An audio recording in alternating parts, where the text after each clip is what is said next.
wareer kalamaano soonka soon siyeed sabta sagaala baan layniin sheegasan geega baan i rundhatiyo walaayisin sheegdan ani edaaye geerad unagu reer kalamaan ee washirni may arnay halimaandeeg haytay webiga kadhiidi lanko kakaana andooran ensuus hambiye langa ga'anta teegidi unana anka shubni lankii usuga haay hortiba geeljirahaay geelna hoobu weba kadhii mahabaha koro dabaalmagorada geeljirina kadoran dabaalmagorada may kale hangeentaas ka dheer hay deerayay halimadii salkibiyo iyo fadhaati qeybtiye hore may bagaadee dad oo koonfurtun haka jeeda qeybtiye dambena may bagaadee dad waqooyigun haka jeeda uurka jirteena hataleska haysee dheegay magaarjanina maga gogolan fidsadayala lahaay haliyeeda haytay inoo ilmo ambirayno bariiska suuganka weeldhanona noo diidan iridooyin inoo lahagaloona shida kiirteena hasiin gala waayni ee may weelasaana sakaraada etiina inta isan iyaasin gefna halsin yaasimiyoy ulma yaasinka gorota buute warniyow may weeladaas mahane kala wareegga soomaalida muqdisho kuma ekaayaanta xitaa kenya siyaasigii taga waa soo kala wareegayaa muqdishona dib loogu soo celinayaa war gudoomiyaha gobolka banaadir wuxuu tagay degmada holwadaag markaas wuxuu facebook soo dhigay halkan degmada holwadaag ka shidan tahay markaas saxaabi awalan wax la qabanaya ay jirin wadooyinkan waa xiriyihiin facebook online hala ahaado war gobolka banaadir war kama hayside odayaashii ka turjumaya dadka degan waa hadleen waxayna yidhaahdeen dawladdu waa nacaburisaa wadooyinkiina waa naga xiratay dadkeennana waa baabi'isaa waxna nooma qabato bulshada uma adeegto canshuurtana annagaa bixinno wax walba ku fankarayna hadda waa ka tashanaynaa maamul banaadir state la yidhaahdana waa dhisanaynaa warnimada waxaa la yidhi dayacanay dareenkiiyo wacyigu kaama daadogo dullaal kaa danaysanahayoo tiis u deedamaya oo dabinna kuu qoolayaad hawl u dirataaye inuu kugu dul nooliyo ma aha kaa dukaansado diirdiirta iyo dulunka waa layska didiyaaye ninaan kuu dubnuxin baad u tahay daabad weligaa hilbadoonka falan soo bulshooy kama digtoonaatid warniyow gabaygaada hay-adda caafimaadka adduunka ma dhegaysato waxayna tidhaahdeen dadka aan weli guursan eskaabulada waa in lagu daraa ururka naafada adduunka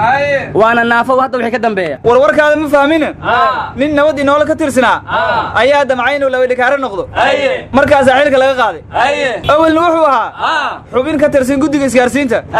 xisbi siyaasadoo ku biiray markaasaa nabad inoola qarraf ay u siisay war lanka hilaali kagaadi adalete madili kagaaday turkiga jiray masroogi war ninka calishaam ayaa la yidhaha maraykanka una jooga oo kaalay geel sumad islaameed la midug geela nabadii nolol ku soo daray warwar ma haysaane xaaladda gobolka hiiraan waa qasan tahay madaxweyne waarana wuxuu magacaabay guddoomiyihii afaraad ee gobolka hiiraan yuusuf dabageed oo shala hadlay intaan xilka laga qaadinne wuxuu yidhi madaxweyne waare cadaalad darra ayuu gobolka hiiraan kula dhaqmay lacagtana waa ka aruursadaa waxna uma qabto war dawladaha dhani dadka canshuurta waa ka qaadaan kumana soo celshaane muxuu kaloo biyey madaxweyne waare warwarkayaga dhex gelina yuusuf dabageed waxaa kaloo uu yidhi si madaxweyne waare ka madax bannaan ayaan gobolka u maamulaynaa kadibna wareegtadiisa xilka looga qaadaya ayaa soo baxday wuuna diido wuxuu yidhi xilka leegama qaadi karo madaxweyne waarena xafiiskuma le gobolka hiiraan hadda nimanka gobolka hiiraan xaaladiisu waa qasan tahay war hirshabeelle waa laba gobol madaxweyne waare 4 mar uu gudoomiyaha gobolka hiiraan ka qaaday xilka gobolka shabeellaha dhaxana hal gudoomiyaha weli madaxweynaha la shaqeynaya aan helan yeesman sidis bihilka gaalow ma jara war waa rajo waxaad sheegaysaan magaalada muqdisho waxaan uga baahannahay mas'uul ninkii soo magacaabay dhaliilihiisa sheega yaa ino beegni shibto hamiin lisa hilka qararafna noo soo fadaas ma magal fayle warnimayo dhacdooyinka argagaxla waa soo badanayaan sarkaal boolis ayaa degmada xamar jajab asoo meeyda lagu arkay shalay asiga isdilay ayaana dadka qaar yiraahdeen dad kale badan waxay yiraahdeen waa la dilay isma dilin guri dawladda ay leedahay la yiraahdo hadda ka hor ka guur asna wuxuu yiri meel uga guur ma hayo marka magaaladan dhacdooyinka foosha xun way ku soo badanayaan war hadda guri dawladeed ka guur ma daldalada ku xigta warnimayo waxaan u malaynayaa arrintii Jamaal Khashooyo kala xamar ka bilaabay askariga ciidanka booliska ka tirsan meesha lagu dilay waa wadada dabka askari kala dilaana la yiri warnimayo booliska war kama haysaane waxay soo bandhigeen nambarka gurmadka degdega ee 991 waxaase igu yaab badnaa ninbaa Facebook wuxuu ku soo yiraahday maxay 991 nooga dhigeen ma waxayna xasuusinayaan 1991 nambar kale miyay waayeen buu yiri warnamayaw hiiraan iyo muqdisho dhatuwa ka hadalaasana koonfur galbeed meel nabadeeda hayti obse ma jirto sheeg alow dharaanta tukoy hayti wasiiradii madaxweyne lafta gareen magacaabayna wadooyinka walaagi shiid ayaalan halku biro haagan halan qaadoy hal nadiif oo ereen waliba ma intaas dheer ka daray tan muqdisho ka baaso bay dhaw jinaayka hirin walaagi shaydaan oo baaloja ka gabadaan lugtahay mariyo eri walaay koy aniin koyana reedan isaga ha walaago shuqa yara ii jarta inkraad lahada waana obowro mansuur warjay ma ka darnay ogaadahe warmada isaaqo horta xudur iyo baydhabo ma la isku furay buda madi horeba ma la gabne war koonfur galbeed kuma weydin meesha foolanaysa waa Jubbaland doorashada loo tafaxiidinaya xilwaanadii Jubbaland waxa la yiri muqdisho iyo Kismaayo tartan loogu jira marka waxaan ka cabsanayaa in muqdisho iyo Kismaayo laga dul qaado bu'aala laga soo xilay xilwaanada anigu waxaan la yaabanahay ninka musharaxiinta kamida oo yiri qabiil kasta ay saddex nin ha ii keensado ninkii dooran lahaayeen ka xulanaya kullay meel laga soo xulaba xildhibaan Soomaaliyeed muran iyo qayle iyo mooshin waa ka diyaar war madaxweyne xaaf oo dhuusmareeb ku laabto wuxuu yiri si degdeg canshuurta loo bixiyo cid noo maqan ma lehe war meesha waa iska fadhidaane deegaanka la yiraahdo af urur oo ka tirsan gobolka bari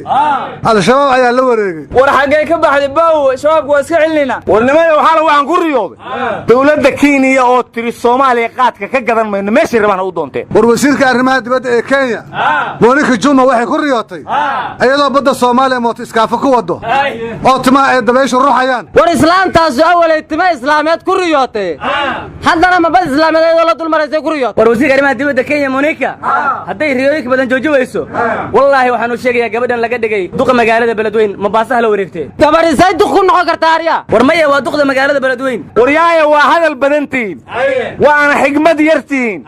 dalka maxaad u qabataan war dalka sheegasan taniinkiyaada kooytikeena war madax kasta oo soo sharaxda 100 balna ay balan qaadaan wadooyinkii furnayna waa si xiran warnimada laga bilaabo saacan